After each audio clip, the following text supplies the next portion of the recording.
Assalamualaikum warahmatullahi wabarakatuh.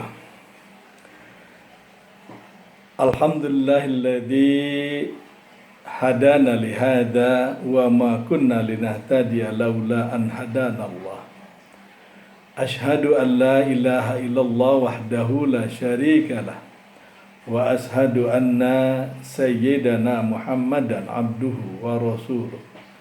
Allahumma fassalli wa sallim wa barik ala sayyidina Muhammadin wa ala alihi wa sahbihi ajma'in. Amma ba'du.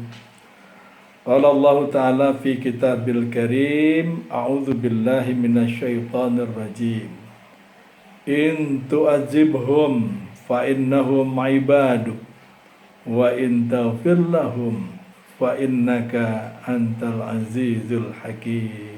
Shadaqallahul adzim. Bapak dan saudara sekalian, shaimin, shaimat rahimakumullah.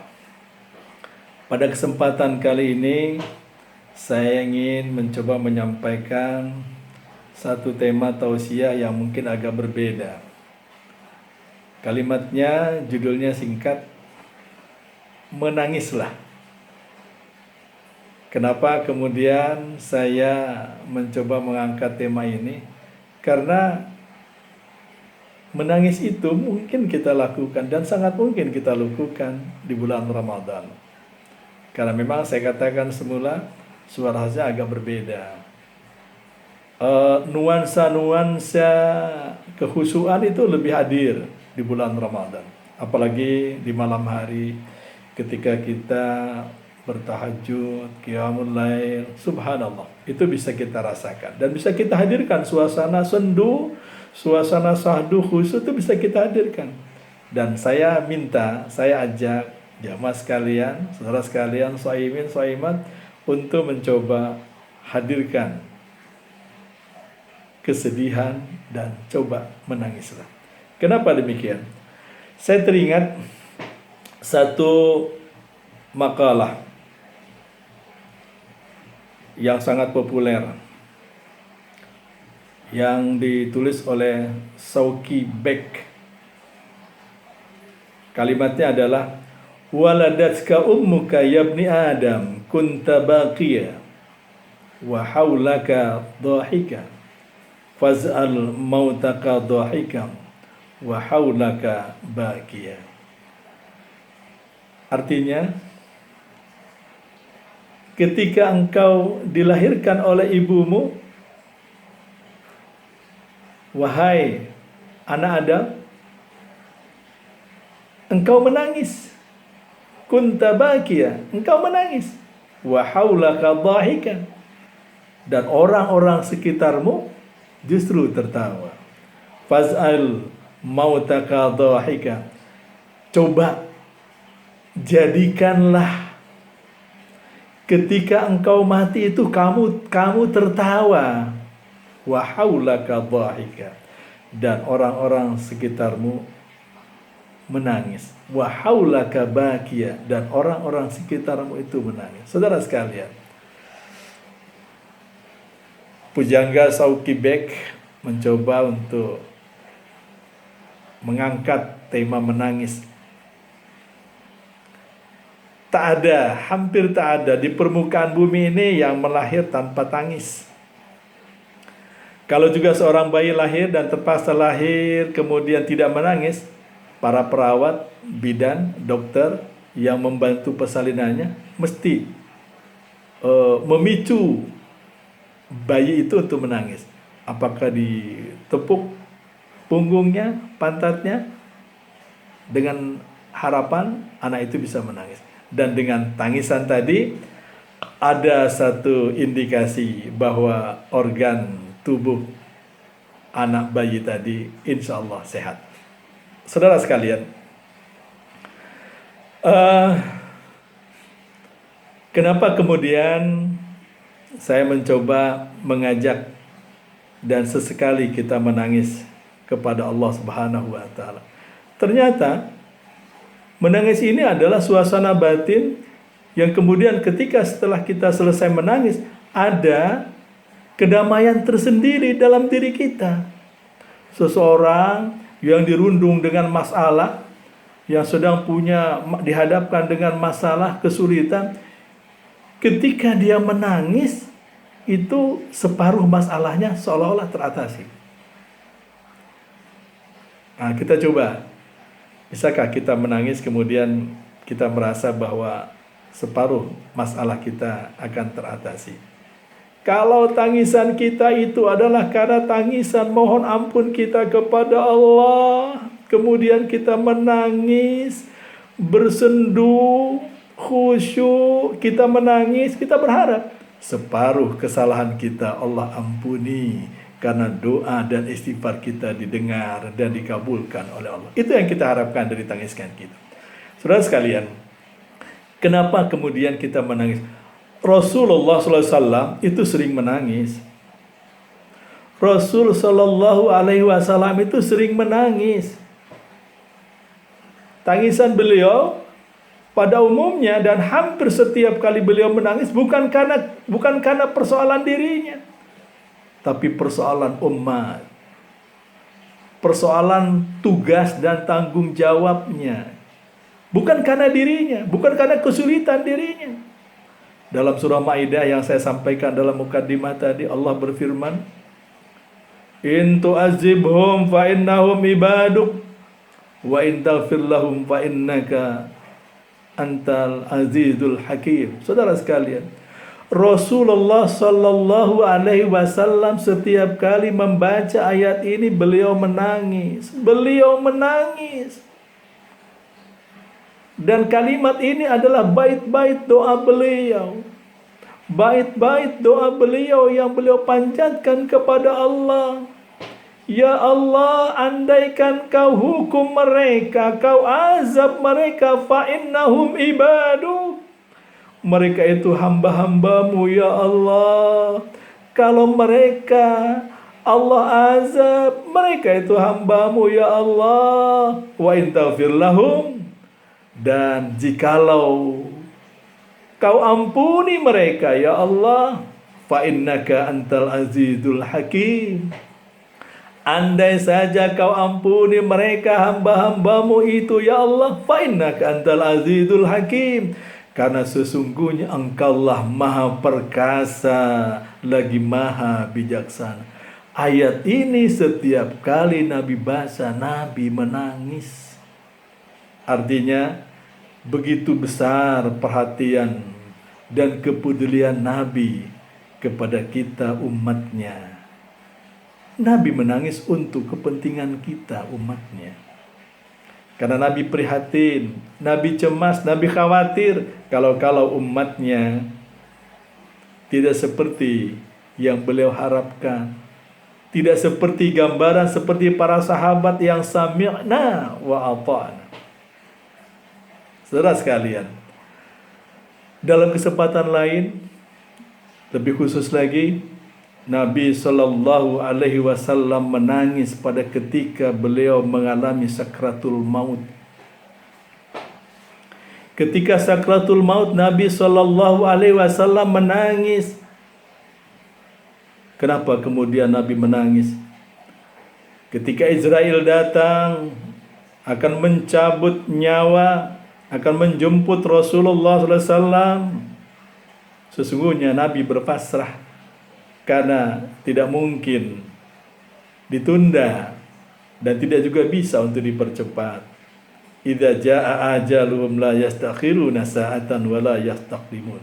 Kalau Israel sudah datang, kalau Israel sudah siap menyebut, kalau ajal sudah datang, la taqdiruna sa'atan wa la yastaqdimun. Tidak akan bisa seorang pun untuk memohon kepada Israel, please Israel tunda dulu sebentar. Tidak bisa, tidak bisa.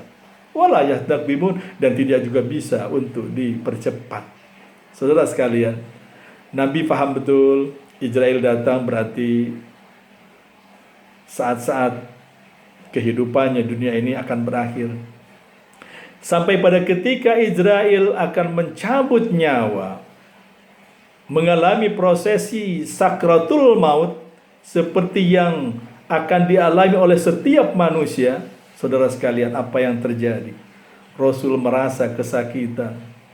Wahai Israel, apa seperti ini betul sakitnya sakratul maut? Dan seperti ini juga yang akan dirasakan oleh seluruh umat manusia termasuk hamba-hambaku? Israel menjawab, ya. Saudara sekalian, saimin, saimat rahimakumullah. Untuk ini kemudian Nabi Shallallahu Alaihi Wasallam menangis. Karena begitu sakitnya sakratul maut ini juga kemudian Rasulullah Sallallahu Alaihi Wasallam menangis. Wahai Israel, kalau saja sakitnya sakratul maut seperti ini, limpahkan saja rasa sakit yang dialami oleh umatku nanti. Umat muslimin yang akan dirasakan oleh mereka, limpahkan saja rasa sakitnya itu kepadaku, biar aku sendiri yang menanggung rasa sakit proses sakratul maut ini. Saudara hadirin, saimin, saimat rahimakumullah. Rasul menangis. Rasul menangis. Rasul begitu cemas, begitu prihatin kalau nanti hambanya akan merasakan sakitnya sakratul maut yang seperti beliau rasakan. Saudara hadirin, saimin rahimakumullah. Oleh karena itu sangat tepat kalau juga kita menangis. Kita paham betul siapa diri kita, bagaimana diri kita dalam pandangan dan kacamata agama, dalam pandangan dan kacamata keimanan, dalam pandangan dan kacamata ketakwaan. Kita tahu persis siapa diri kita. Tidak punya nilai apa-apa dibandingkan dengan orang-orang yang saleh. Saudara sekalian, selain Rasulullah Sallallahu Alaihi Wasallam, sahabat Rasul juga pernah menangis. Khalifah Abu Bakar sebagai khalifah pertama dia pernah menangis. Sebagai khalifah dia menangis karena dia rasakan begitu beratnya beban dan tanggung jawab yang akan dipikul sebagai khalifah yang diamanatkan oleh Rasulullah Sallallahu Alaihi Wasallam. Saudara sekalian, Rasul menangis ketika umat ketika itu menyetujui dan menyepakati bahwa pengganti Rasulullah khalifah pertama yang akan menggantikan posisi Rasulullah SAW adalah Abu Bakar Siddiq. Abu Bakar menangis. Beliau menangis bukan karena sedihnya ditinggal oleh Rasulullah, tapi beliau menangis. Apakah mungkin beliau mampu untuk mengemban amanah yang berat ini? Mengemban amanah risalah Islamiyah. Apakah juga kemudian umat berikutnya, para sahabat tabi'in berikutnya akan mau mengikuti dan beriman kepada aku Khalifah Abu Bakar? Saudara sekalian, beliau menangis. Begitu berat tugas yang akan aku emban. Saudara, ternyata kecemasan ini betul-betul terbukti. Tidak sedikit setelah Abu Bakar dinobatkan sebagai khalifah, ada sekelompok umat yang murtad, bahkan ada yang mengaku sebagai nabi, Musailamah al-Kazzab. Ada juga umat yang ingkar untuk bayar pajak, zakat dan lain sebagainya. Saudara sekalian, jadi apa yang dirisaukan oleh Abu Bakar Siddiq kemudian diekspresikan dalam bentuk kesedihan dan beliau menangis karena begitu berat tugas yang akan beliau emban sebagai khalifah. Saudara sekalian, Umar bin Khattab juga menangis. Beliau menangis menyesali perjalanan hidupnya yang kelam sebelum menjadi muslim. Kenapa demikian? Karena ketika Umar bin Khattab belum muslim, Rasulullah Muhammad sallallahu alaihi wasallam adalah orang pertama yang beliau benci. Bahkan beliau tidak segan-segan mengancamnya untuk dibunuh.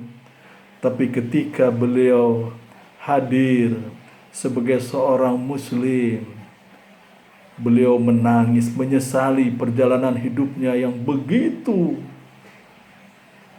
kelam, yang begitu sesat. Kenapa harus aku alami perjalanan hidupku yang begitu sesat, yang begitu kelam, bahkan memusuhi Rasulmu, ya Allah. Umar bin Khattab menangis. Umar bin Khattab menangis menyesali perjalanan hidupnya. Walaupun pada kemudian saudara sekalian kita tahu persis bagaimana posisi Umar bin Khattab di Madinah. Makamnya berhimpitan di antara sisi kiri dan sisi kanan Rasulullah. Umar bin Khattab berada di sebelah kiri, Abu Bakar Siddiq berada di sebelah kanan, menghimpit makam Rasulullah.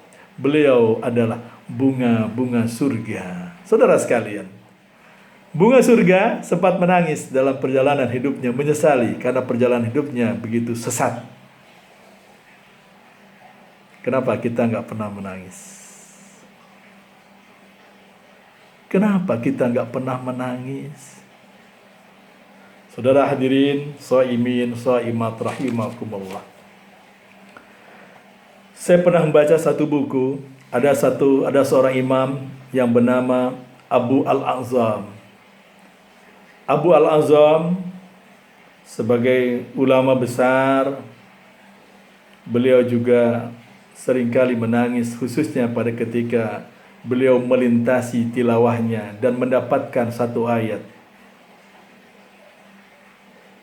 Ketika ayat itu beliau baca, surahnya sering kita baca, surah Yasin. Surah Yasin sering kita baca, tapi ayat demi ayat kita baca, bahkan terkadang kita baca secara tergesa-gesa. Tidak ada yang melengkap makna dari apa yang kita baca. Imam Abu Al-A'zam, dia menangis setiap kali membaca surah Yasin pada ayat ke-58. Saudara sekalian, beliau orang yang alim, beliau orang yang besar, tapi beliau kemudian menangis pada ketika membaca surah Yasin ayat 58. Wamtazul yauma ayyuhal mujrimun. Saudara sekalian, kenapa kemudian beliau menangis? Karena beliau paham betul apa yang dimaksud oleh Allah dari ayat ini. Di padang mahsyar nanti, kata Allah, dan berpisahlah kalian pada hari kiamat ini di padang mahsyar, wahai para pelaku dosa. Subhanallah. Allah nanti akan bersuara keras, wahai para pelaku dosa, berpisahlah kalian. Kita yang berdosa tidak lagi diperkenankan untuk menyatu dengan orang-orang yang soleh. Kita diminta untuk menyingkir dan memingkir. Saudara sekalian, oleh karena itu Imam Abu Al-A'zam menangis. Imam Abu Al-A'zam terseduh-seduh setiap kali lisannya melafazkan ayat wamtazul yauma ayyuhal mujrimun. Saudara hadirin, shaimin rahimakumullah. Mari kita coba renungkan. Di tengah kita sedang melaksanakan ibadah saum, dan sesekali di malam harinya kita harus bangkit bermunajat kepada Allah. Kita paksakan diri kita untuk menangis. Rasul menangis, sahabat menangis, ulama besar menangis. Saudara, Imam Syafi'i pernah menangis. Imam Syafi'i rahimahullah pernah menangis. Sampai kemudian satu hari murid-muridnya bertanya, wahai Tuan Guru, ada apa gerangan sampai kesedihan Tuan Guru tak usai sampai dengan siang ini? Saudara sekalian, Murid-muridnya begitu cemas. Kenapa? Imam Syafi'i menangis terseduh-seduh.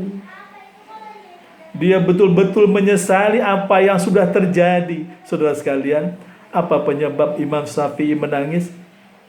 Subhanallah. Imam Syafi'i menangis terseduh-seduh karena dia tidak bisa sholat subuh berjamaah. Bukan tidak sholat, tapi tidak sholat berjamaah. Beliau menangis terseduh-seduh menyesali karena subuhnya dia kerjakan tanpa berjamaah. Imam Syafi'i menangis hanya karena tidak berjamaah. Bagaimana barometernya yang kita terapkan pada diri kita? Kita tidak menangis. Kita tidak pernah menangis karena kita tidak berjamaah, dan kita juga sering tidak menangis karena kita meninggalkan sholat. Astaghfirullahaladzim. Subhanallah. La hawla wa la quwwata illa billah. Saudara sekalian, jamaah, shaimin, shaimat, rahimakumullah. Mari kita coba diri kita manfaatkan malam-malam Ramadan yang masih panjang ini untuk kita sempatkan kita menangis kepada Allah. Kita menangis untuk diri kita karena begitu banyak dosa, perjalanan hidup yang kita hiasi dengan murka, dosa dan kesalahan. Semakin panjang usia kita, terasa benar semakin banyak dosa dan kesalahan yang kita lakukan. Untuk itu kita menangis, kita bermohon di hari Ramadan yang maghfirah. Hari ini kita berada di fase kedua, fase maghfirah. Kita mohon ampun kepada Allah, beristighfar kepada Allah. Kita sadar betul, kita yakin betul, ud'uni astajib lakum. Oleh karena aku minta kepadamu ya Allah, aku mohon kepadamu ya Allah, ampuni dosa dan kesalahan kami. Insya Allah, dan kita berharap Allah akan ampuni dosa kita. Menangislah kita untuk diri kita, karena begitu banyak dosa dan kesalahan yang kita lakukan sepanjang hidup kita. Menangislah kita untuk kedua orang tua kita, karena kita lalai, karena kita tidak dapat berbuat maksimal untuk ayah dan ibu kita. Kita mohon ampunan buat mereka berdua. Rabbi firli wali walidayya warhamhuma kama rabbayana shighara. Sering-sering kita lantunkan lafaz itu. Mudah-mudahan setiap kali kita lafazkan doa itu, bait-bait permohonan dan doa itu, akan Allah hapuskan satu demi satu dosa yang pernah dilakukan oleh kedua orang tua kita. Saudara sekalian, menangislah kita untuk anak-anak kita, karena mereka akan mintakan pertanggungan jawab kita sebagai ayah, sebagai orang tua, pada ketika kita lalai mendidik mereka ke jalan yang baik, ke jalan yang benar, yang membentuk mereka menjadi anak-anak yang soleh dan soleha. Istighfarlah kita, mohonkan dan menangislah kita karena kelalaian kita, kesalahan kita mendidik, membina anak-anak kita, karena kita tidak mampu mengantarkan mereka untuk jadi anak-anak yang soleh. Belum mampu menjadikan dan mencetak mereka menjadi anak-anak yang taat, yang patuh beragama, menjadi anak yang baik, yang birrul walidain, yang zurriyah, anak-anak yang soleh, yang qurrata ayun. Menangislah. Insya Allah tangis kita sebagai satu wujud kepasrahan kita kepada Allah. Kita sadar betul dosa kita begitu banyak, karena kepada Allah juga kita menghampiri diri kita untuk mohon diampuni dosa kita, dimaafkan kesalahan kita, dan dihapuskan segala khilaf yang pernah kita lakukan. Mudah-mudahan tangis kita yang kita lakukan di malam Ramadan, ketika kita bermunajat, di hari-hari dan malam-malam mustajab, Allah akan dengar, Allah akan kabulkan semua doa dan permohonan kita. Barakallahu li walakum walafu minkum. Assalamualaikum warahmatullahi wabarakatuh.